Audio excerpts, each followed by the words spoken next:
என்னங்க இன்னைக்கு என்ன டிஷ் செஞ்சு காமிக்க போறேன்னா, இந்த மழை காலங்கள்ல எல்லாத்துக்குமே உபயோகமா இருக்கிற மாதிரி ஒரு சுக்கு மிளகு காப்பி பொடி தாங்க செஞ்சு காமிக்க போறேன். பாருங்க, மழை காலங்கள்ல சளி பிடிக்க ஒருத்தருக்கு தொண்டை கரகரப்பா இருக்குங்க. அதுக்கு வந்துங்க சூடா காப்பி குடிச்சா நல்லா இருக்குன்னு தோணும். அந்த சமயத்துல இந்த சுக்கு மிளகு காப்பி குடிக்கும் போது தொண்டைக்கு இதமா இருக்குங்க, சளியும் போயிருங்க. இன்னொன்னு என்னன்னா பாருங்க, வயிறு உப்புசம் அடிச்ச மாதிரி இருக்கும், பசி ஆகாது, கும்முன்னு இருக்கிற மாதிரி இருக்கு. அந்த சமயத்திலயும் இந்த காப்பி பொடி நீங்க போட்டு காப்பி குடிச்சீங்கன்னா ஜீரண சக்தியாகவும் நல்லா இருக்குங்க. அந்த பொடி தான் உங்களுக்கு நான் செஞ்சு காமிக்க போறேங்க. நான் அந்த பொடி எப்படி செய்யறேன் அப்படிங்கறத அளவுகளோட உங்களுக்கு செஞ்சு காமிக்கிறேங்க. இந்த வீடியோ முழுவதும் பாருங்க. இந்த சுக்கு மிளகு காப்பி பொடிக்கு பாருங்க, நாட்டு மல்லி வந்துங்க 50 கிராம் எடுத்து வச்சிருக்கிறேங்க. சுக்கு எவ்வளவு எடுத்து வச்சிருக்கிறேன்னா 30 கிராம் எடுத்து வச்சிருக்கிறேங்க. ஏலக்காய் வந்து 10 பீஸ் எடுத்து வச்சிருக்கிறேன். திப்பிலி பாருங்க, சின்ன பீஸா 5 வச்சிருக்கிறேங்க. 1 டேபிள் ஸ்பூன் குருமிளகு எடுத்து வச்சிருக்கிறேங்க. இந்த சுக்கு மிளகு காப்பிக்கு வந்துங்க பனங்கருப்பட்டி வந்து 1 கப் எடுத்து வச்சிருக்கிறேன். நம்ம அதை வந்து இதோட சேர்த்துறது இல்லைங்க, நம்ம தேவைக்கு ஏத்த மாதிரி அதை சேர்த்திக்கிறதுங்க. முதல்ல நம்ம என்ன செய்யறோம் இப்ப அப்படின்னா, இந்த சுக்கு இருக்கு இல்லைங்களா, இஞ்சி காஞ்சது தாங்க சுக்கு. இதோடைய மேல் தோலை சீவிக்கலாங்க.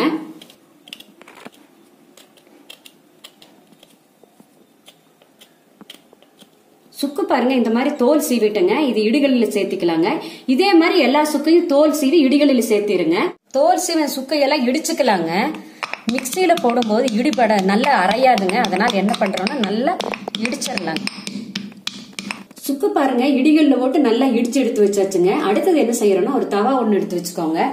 தவா எடுத்து வச்சுட்டு மல்லிய லேசா வறுத்து எடுத்துக்கலாங்க. எதுக்கு வறுக்கிறது அப்படின்னாங்க, இந்த மாதிரி வறுத்து செய்யும் போது அந்த பொடி வந்து நல்லா வாசனையா இருக்குங்க, கெடாதுங்க, சீக்கிரமா அரைபடுங்க. அதுக்குதாங்க இந்த மாதிரி வறுக்கிறது. லேசா வறுத்து எடுத்துக்கோங்க. வறுத்தாச்சுங்க. வறுத்தது கடையாளம் பாருங்க, நல்ல வாசனை வருங்க. இது ஒரு தட்டத்தில் சேர்த்துக்கலாங்க. அடுத்தது குருமிளகு வறுத்துக்கலாங்க. ட்ரையா தாங்க வறுக்கணும். வறுத்தாச்சுங்க. அடுத்தது ஏலக்காயும் திப்பிலியும் வறுத்துக்கலாங்க.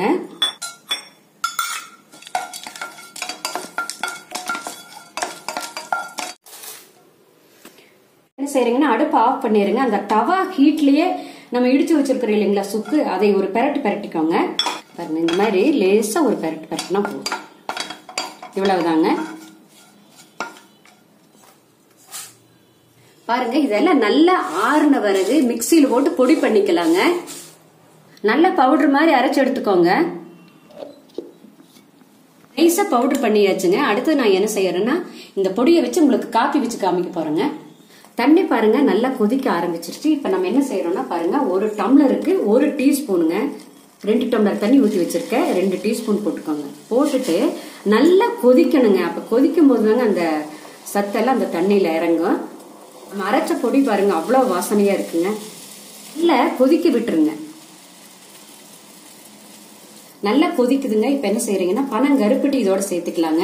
நீங்க பனங்கருப்பட்டிக்கு பதிலா நாட்டு சர்க்கரையும் சேர்த்துக்கலாம், பனங்கல்கண்டும் சேர்த்துக்கலாங்க. நான் வந்து பனங்கருப்பட்டி சேர்த்துக்கிறேங்க. இனிப்பு வந்து அவங்கவுங்க தேவைக்கு ஏத்த மாதிரி சேர்த்துக்கோங்க. நல்லா கொதிக்கட்டுங்க.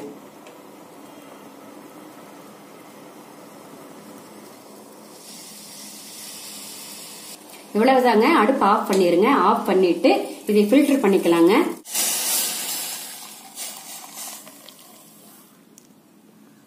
இவ்வளவுதாங்க சுக்கு மிளகு காப்பி. பால் சேர்த்தும் குடிக்கலாம், பால் இல்லாம குடிக்கலாங்க. பால் இல்லாம குடிக்கும் போது ரொம்ப டேஸ்டா இருக்குங்க. சூடா குடிச்சு பாருங்க, தொண்டைக்கெல்லாம் அவ்வளவு நல்லா இருக்குங்க.